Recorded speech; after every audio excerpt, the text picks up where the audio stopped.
ایک بھائی نے پوچھا ہے کہ کیا باتھ روم میں کپڑا اتار کر کے ہم ننگے غسل کر سکتے ہیں؟ جی ہاں، اس بات کی اجازت پائی جاتی ہے کہ ایک بندہ ننگے غسل کرے۔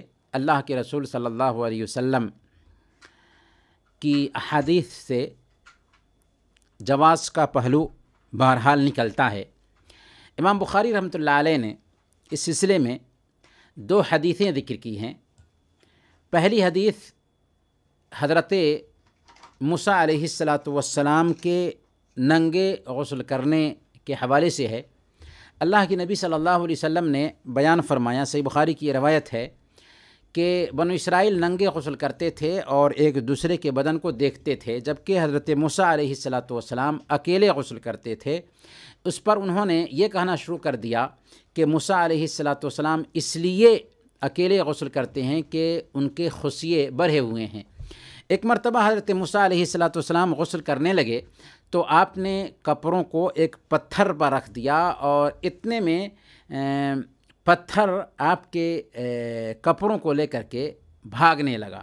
حضرت موسیٰ علیہ السلام بھی اس کے پیچھے تیزی سے دوڑے۔ آپ کہتے جاتے تھے کہ اے پتھر میرا کپڑا دے دو، اے پتھر میرا کپڑا دے دو۔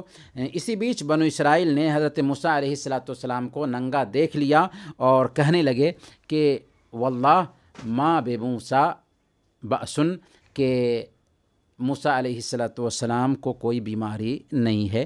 یہ صحیح بخاری اور صحیح مسلم کی روایت ہے۔ اس سے پتہ یہ چلا کہ حضرت موسیٰ علیہ السلام ننگے غسل کر رہے تھے۔ اسی طریقے سے صحیح بخاری ہی کی ایک دوسری روایت میں آتا ہے کہ حضرت ایوب علیہ السلام نے ننگے غسل کیا۔ چنانچہ اللہ کے نبی صلی اللہ علیہ وسلم ارشاد فرماتے ہیں کہ ایک مرتبہ حضرت ایوب علیہ السلام ننگے غسل فرما رہے تھے کہ سونے کی ٹڈیاں آپ پر گرنے لگیں۔ حضرت ایوب علیہ السلام انہیں اپنے کپڑے میں سمیٹنے لگے۔ اتنے میں ان کے رب نے انہیں پکارا کہ اے ایوب، کیا میں نے تمہیں اس چیز سے بے نیاز نہیں کر دیا ہے جو میں تمہیں دیکھ رہا ہوں، جس میں تم مشغول ہو؟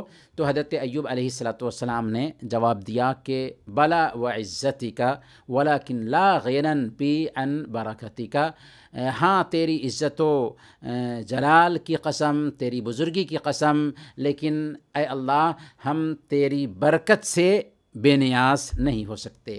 اس سے بھی پتہ چلا کہ ننگے غسل کر سکتے ہیں۔ امام بخاری رحمۃ اللہ علیہ نے یہ 2 روایتیں بیان کی ہیں اس جواز کو بیان کرنے کے لیے کہ ننگے غسل کیا جا سکتا ہے، البتہ بہتر یہ ہے کہ بدن پر کپڑا وغیرہ ہو۔ اسی لیے امام بخاری رحمۃ اللہ علیہ نے باب باندھا ہے کہ باب من اغتسل عریانا وحدہ فی الخلوہ ومن تستر فالتستر افضل، کہ باب ہے اس متعلق کہ جس نے تنہائی میں ننگے ہو کر کے غسل کیا اور جس نے کپڑا باندھ کر غسل کیا، اور کپڑا باندھ کر غسل کرنا افضل ہے۔ اور اس ضمن میں امام بخاری رحمۃ اللہ علیہ نے تعلیقاً ایک روایت نقل کی ہے حضرت معاویہ بن حیدہ رضی اللہ تعالی عنہ سے کہ اللہ کے نبی صلی اللہ علیہ وسلم نے ارشاد فرمایا کہ ان اللہ احق ان یستحیا منہ، کہ اللہ تعالی زیادہ حق رکھتا ہے کہ اس سے حیا کی جائے۔ تو کہنے کا مطلب یہ ہے کہ ننگے غسل کرنا بہرحال جائز ہے، البتہ اگر بدن پر کچھ کپڑے ہوں تو یہ بہتر اور افضل ہے۔ وصلی اللہ علی نبینا محمد وعلی آلہ وصحبہ اجمعین۔